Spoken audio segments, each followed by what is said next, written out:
કેમ છો YouTube family, તમારા બધાનું સ્વાગત છે નવા વ્લોગ વિડીયોની અંદર. બધાને સૌથી પહેલાં મારા જય શ્રી રામ, હર મહાદેવ, જય પરશુરામ, જય ભવાની માતા.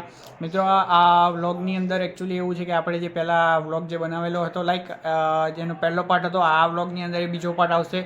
તો મિત્રો, વ્લોગની અંદર કન્ટિન્યુ બન્યા રહેજો. મળીએ થોડાક ટાઈમની અંદર. A few moments later. 10 minute મોડું નહીં પહોંચાડવાનું, એ રીતે અમે હલાવી બધી. અને હું વાત કરું તો એ રીતે કે અમદાવાદની અંદર જ્યારે તમે ગાડી લઈને આવો તો બધાને ખબર જ છે કે અમદાવાદની ગરમી કેટલી હોય છે. 45, 46 ડિગ્રીની એ રીતે ગરમી હોય છે. અને તમે કીધું કે તમારે બસમાં સુવાનું હોય, રાઈટ? ને અમદાવાદમાં તો એવું છે કે મોસ્ટ ઓફ હરેક ઘરની અંદર એસી ને એવું બધું હોય જ છે.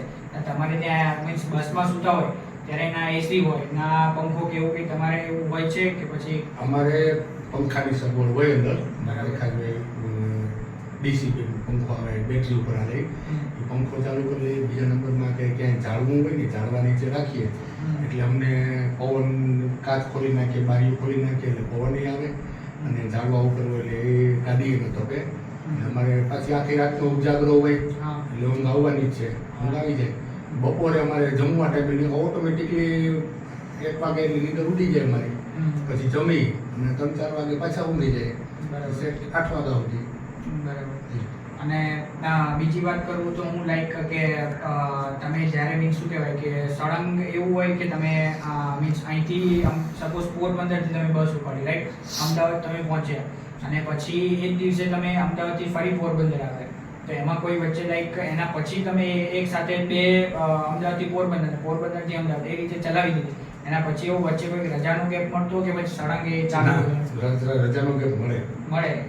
અહીંથી નાઇટમાં ઉપડ્યા એટલે સવારે ત્યાં જવાનું, પછી આખો દિવસ આરામ, અને પછી સાંજના ત્યાંથી ઉપડીએ, સવારે આવીને ઉતરી જવાનું. પછી એને ગાડીમાં બીજો ડ્રાઈવર ને બીજો કંડક્ટર જાય. એ પાછી એવી ટ્રીપ કરી પાછા આવે ને ત્યાં સુધી અમારે આરામ હોય. એ પછી ઉતરે એટલે અમારે જવાનું. એ રીતે ક્યારેક એવું બને કે સવારે પહોંચ્યા હોય ત્યાંથી તો ઓફિસમાં કંઈ કામ હોય ગાડીનું કે ભાઈ પાર્સિંગ કરવાનું છે, XYZ કંઈ પણ કામ હોય, ટ્રાફિક વધારે છે તો પછી સવારના ત્યાંથી પાછી રિટર્ન કરવાની હોય ગાડી, તો સવારના રિટર્ન કરી લઈએ તો સાંજે પાછા પોરબંદર આવીને ઊંઘી જવાનું. બરાબર. અને બીજી વાત કરું તો હું તમે જે રીતે આપણે કહેવાય છે તહેવારોની અંદર એકદમ બસની અંદર બહુ ભીડ હોય છે, આખી બસ ફૂલ પેક હોય છે. અને તમે જે બસ આપતા એ તો અમે જોયેલી જ છે કે એની અંદર તહેવાર હોય ત્યારે તો જગ્યા હોતી જ નથી. ને મને ખુદને એક્સપિરિયન્સ છે કે હું ને મારા પપ્પા એક મીન્સ અડધી રાત્રે અમારે એકવાર રાજકોટથી પોરબંદર આવવાનું હતું ત્યારે મને ખબર છે ત્યાં સુધી કે પેસેન્જરો જે પગથિયા ઉતરવાના હતા ત્યાં સુધી પબ્લિક બેઠી હતી. એ રીતના લેવલે આપણે અહીંયા, કેમ કે સાતમ આઠમનું બહુ મહત્વ હોય છે સૌરાષ્ટ્રમાં, તો મીન્સ એના સિવાય બી કોઈ એવો તહેવાર કરી કે જેની અંદર બસ આ રીતની એકદમ ફૂલ ભરાયેલી હોય એવું કોઈ? ઉતાસણીનો તહેવાર હોય, પછી સાતમ આઠમનો હોય અને દિવાળી. બરાબર. 3 તહેવાર એવા છે ફૂલ ટ્રાફિક હોય. બરાબર છે. અને તમે જ્યારે મીન્સ હું કહું કે તમે એમ કીધું તમે અલગ અલગ બસ ચલાવી છે, રાઈટ? તમે અમદાવાદથી પોરબંદરની ચલાવેલી તો કોઈ વાર એવું થયું છે કે તમે પોરબંદરથી અમદાવાદ બસ તમારી પહોંચી, બરાબર? પછી અમદાવાદથી પોરબંદર તમે અહીંયા પાછા આવ્યા ને એના પછી ફરી એવું હોય છે કે કોઈ બી લગ્નની અંદર કે બસ રેન્ટ ઉપર અપાતી હોય છે, રાઈટ? તો એમાં કોઈ વાર તમારે એવું થયું છે કે આ બે ફેર તમે આવ્યા પાછા એના પછી તમારે કોઈ બસ જાનમાં લઈને જવાનું ને એવું કોઈ વાર તમારે થયું છે? હા, એ જવાનું હોય. લગ્નગાળો હોય ને ત્યારે બસ બાંધેલી જ હોય. દિવસના તો આખો દિવસ ગાડી ફ્રી હોય, ક્યાંય જવાની હોય ને એટલે એ પછી વર્ધીમાં આપી દીધી હોય, જાનની વર્ધીમાં. તો એમાં પછી જે ડ્રાઈવર આવ્યો હોય ને, ડ્રાઈવર કંડક્ટર, એને જ જવાનું હોય. તો એમાં ત્યાં જઈને અમારે તો ઊંઘી જ જવાનું હોય. અમારે તો કઈ લગ્નમાં કઈ લગ્ન પસંદ કરવાનો ન હોય. એ બધા જાન્યા ઉતરી જાય એટલે કે છાંયે રાખીને ઊંઘી જાય. બરાબર છે. અને હું વાત કરું એના સિવાય બીજી કે તમે અમદાવાદથી પોરબંદર એ તો ચલાવેલી જ છે, એના સિવાય કોઈ એવું તમે બસ ચલાવેલી કે પોરબંદરથી રાજકોટ હોય કે પોરબંદરથી જામનગર હોય એ રીતે કોઈ વાર? જામનગર તો ક્યારે નથી ગયા, પણ ક્યારેક ઇન કેસ ને રાજકોટ વાળી બસમાં ડ્રાઈવર ન હોય ક્યારેક મોકલે, ક્યારેક જવું પડે. બાકી મોસ્ટલી અમદાવાદ રહેલું અને બરોડા. બરાબર છે. અને એવું હોય છે કે જે મીન્સ બસની અંદર જે પ્રાઇવેટ સુવિધા પૂરી કરતા હોય તો એ અહીંયાથી ઉપડે તો હરેક સિટી હોય કે તાલુકો હોય એની અંદર જતી હોય છે, રાઈટ? તો મીન્સ તમે જ્યારે અમદાવાદથી ઉપાડો તો એવું કંઈ મીન્સ હોય છે કે ભાઈ આ સિટીની અંદર તમારે જવાનું નહીં, જેમ કે આપણે અમદાવાદથી આવે તો લીંબડીની વાત કરીએ, પછી બાવળા હોય છે, તો તમારે એવું હોય અમારે ક્યાંય જવાનું ન હોય. અમારે જો રાજકોટના પેસેન્જર હોય ત્યાંથી બેસાડ્યા હોય ઓફિસ વાળાએ તો રાજકોટ અંદર ઉતારવા જવું પડે. બરાબર છે. અને સીધું રાજકોટમાંથી હાઈવે ઉપર ચડી અને પછી કોઈ સિટીમાં જવાનું નહીં. બરાબર છે. અહીં રાણાવાવ આવે, રાણાવાવ જવાનું અને સીધું પોરબંદર, બાકી કંઈ નહીં. અને જ્યારે પોરબંદરથી ઉપાડો અને સપોઝ સમજો કે આપણે પોરબંદરથી રાજકોટ વચ્ચે તો ખાસા એવા તાલુકા ને એવું બધું આવે છે, રાઈટ? જે તમને ખબર જ છે. તો એમાં કોઈ વાર એવું હોય છે કે અહીંના પેસેન્જર છે તો આમાં તમારે પેસેન્જરને અંદર લેવા જવા પડે, કે પછી એવું છે કે ભાઈ પેસેન્જરને તમે બાયપાસ જ બોલાવો એ રીતે? ના, તો અમે બસ હું ચલાવતો ને ત્યારે તો એ જ રીતે હતું કે પોરબંદર અને રાણાવાવ બરાબર છે. બે જ સિટીના પેસેન્જર લેવાના બુકિંગ હોય અમારે. બાકી પછીના એકઈ સિટીમાં જવાનું નહીં, એકઈ સિટીના બાયપાસ ના આવે, ક્યાંય જવાનું નહીં. અને જ્યારે આપણે વાત કરીએ તો મીન્સ જે રાત્રે તમે જે કીધું કે તમે હોટલની અંદર જમતા, રાઈટ? તો આપણો જે જમવાનો ઓલમોસ્ટ ટાઈમ હોય છે, ગામડાની વાત કરું તો ગામડાની અંદર લોકો ખૂબ આમ શુદ્ધ દેશી જમવાનું ખાતા હોય. અમારા જેવા સિટીવાળા હોય કે જે બર્ગર, પીઝા ને એવું બધું, લાઈક રોટલી ને એવું બધું નવું નવું એ બધું શોધતા હોય. તો તમે જ્યારે હોટલની અંદર જમતા, બરાબર, ત્યારે તો રાતનો ઓલમોસ્ટ 1 જ વાગ્યો હોય.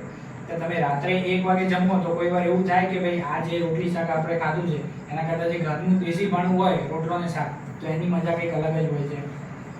એ તો પછી ઘર જેવું તો ગમે દુનિયાના છેડે ગમે ત્યાં જઈએ, ઘર જેવું જમવાનું ક્યાંય ન મળે.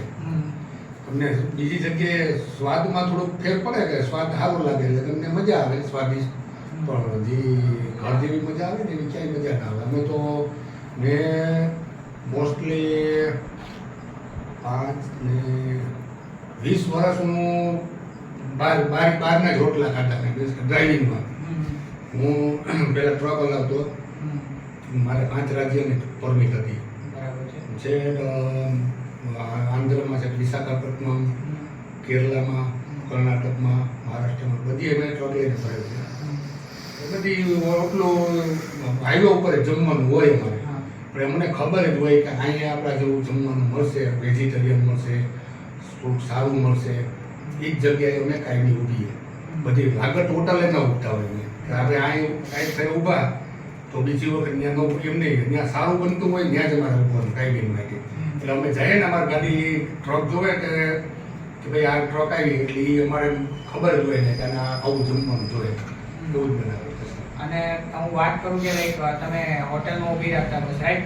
એ જે હોટલના ને એ લોકો મીન્સ હોટલના માલિક ને હોય એ લોકો મીન્સ લાઈક જે બસના જે તમારી ઉપર જે સર હોય એની સાથે ડાયરેક્ટ એ રીતનો કોન્ટેક્ટ હતો, મીન્સ કોન્ટેક્ટ હોય કે પછી કઈ રીતનું તમારે કે તમે રસ્તામાં કોઈ બી હોટલની અંદર તમે બસ ઊભી રાખી શકો? ના, એ અમારી ઓફિસ કે ત્યાં તમારે ઊભી રાખવાની હોય.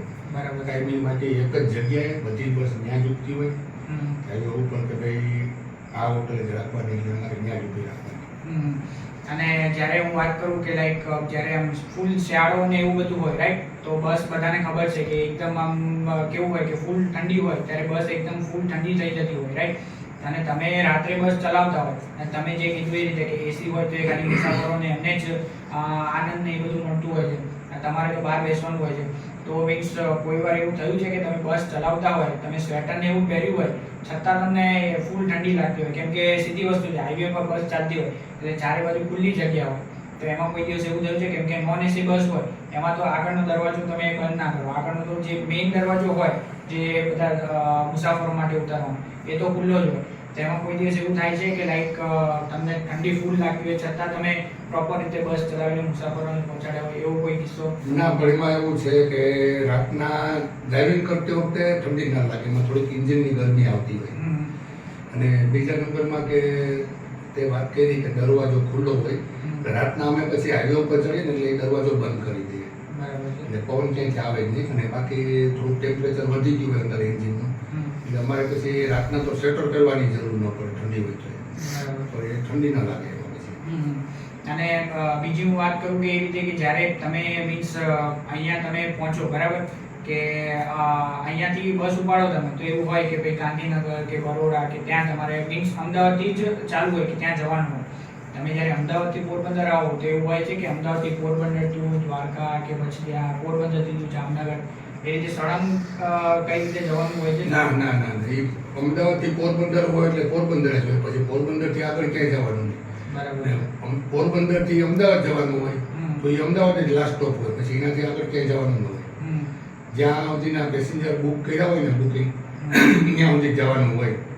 એટલે આ બસ અત્યારે 10:15 વાગે રાતે ઉપડે એ પોરબંદરથી અમદાવાદ છે, પછી 9:30 કે 9:45 ઉપડે એ પોરબંદરથી ગાંધીનગર છે, 8:30 ઉપડે એ પોરબંદરથી બરોડા છે.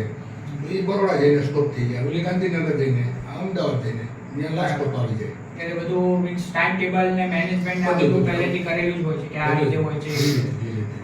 અને તમે જ્યારે કોઈ બી મીન્સ બસ ઉપાડી, આપણે વાત કરીએ કે કોઈ બી બસ ઉપાડો તમે અહીંયાથી સપોઝ સમજો કે અમદાવાદથી પોરબંદર ને એ રીતે, તો તમે એક સાથે કન્ટિન્યુઅસ 8 કલાક ગાડી ચલાવો, રાઈટ? હવે કોઈ બી માણસ હોય તો એ 8 કલાક, અમારે તો કેવું કે અમે અમદાવાદની અંદર રહીએ છીએ, તમને ખુદને ખબર છે કે એક્ટિવા ચલાવીએ, રાઈટ, બરાબર, 1 કલાક તો બી હાથમાં અને એ બધે દુખાવો ચાલુ થઈ જતો હોય. તો તમારે તો સળંગ 8 કલાક ગાડી ચલાવવાની હોય છે, રાઈટ? અને એમાં તો પગ અને હાથ બંને ચાલતા હોય છે. તો તમને એવું કોઈ વાર થાય છે કે તમે ગાડી ચલાવો તો 8 કલાક ચલાવો છો તો કે હાથ પગની અંદર થોડોક દુખાવો વધારે થાય આ એ રીતે? એવું કોઈ ના, દિવસ નહીં? કોઈ દિવસ નહીં એવું.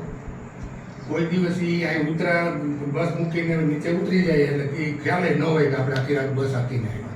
બરાબર. ઠાકોર ન લાગે જરાય. બરાબર. એટલે એ રીતનું તમને લાઈક પ્રોવાઈડ કરવામાં આવતું, રાઈટ ને, કે તમને એ રીતનો મીન્સ થાક ને એવું બધું ના લાગે? ના ના, એ ન લાગે થાક.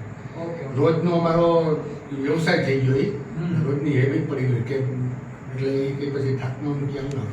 પછી ઘરે આવી નાહી ધોઈ જમી અને પછી કલાકે કે ન જાગીએ, પછી પંખો ચાલુ કરીને સૂઈ જ જવાનું છે, સાંજે ઉઠવાનું. હા, અને લાઈક જે મીન્સ નોકરી કરતા હોય લોકો, બરાબર, જેમ કે તમે બી બસની અંદર કરતા હતા, હું બી કરું છું અને બીજા ઘણા બધા લોકો કરતા હોય છે. તો એની અંદર એવું હોય છે કે લાઈક અમારે તો શું હર મહિનાનું ફિક્સ હોય કે 1 કે 2 રજા અમને મળતી હોય, બરાબર. જે તમારે રજા લેવી હોય તો તમારે લેવાની નહીં, તો આગળના મહિનાની અંદર કેરી ફોરવર્ડ થાય. તો તમારે કોઈ રીતની એવી સિસ્ટમ હતી? કેમ કે એ તો હજી હમણાં જ નીકળ્યું, તમે જ્યારે બસ ને એ બધું ચલાવતા ત્યારે તો એવું કોઈ સિસ્ટમ નથી. તો તમારે એવું કંઈ હતું કે ભાઈ મહિનાની અંદર 1 રજા તમારે લેવી હોય, તમને 1 રજા આપે લેવી હોય તો તમારે લેવાની નહીં, તો એ આગળના મહિનાની અંદર કેરી ફોરવર્ડ થઈને 2 રજા થાય? ના, એવું કોઈ સિસ્ટમ નહીં. અમારે આખા મહિનાની અંદર ખાલી 8 ટ્રીપ આવે અમદાવાદની. અમદાવાદ આવીએ ને આખા મહિનાની અંદર 8 જ વખત અમદાવાદની ટ્રીપ આવે અમારા ભાગમાં. 2 બસ હોય, 2 બસને 15 ટ્રીપ આવે. મહિના દિવસની 30 દિવસ હોય તો 30 દિવસમાં 2 ગાડી આવતી હોય, 2 ને 15 આવે. તો 15 એક બસમાં 2 ડ્રાઈવર હોય, 2 કંડક્ટર હોય.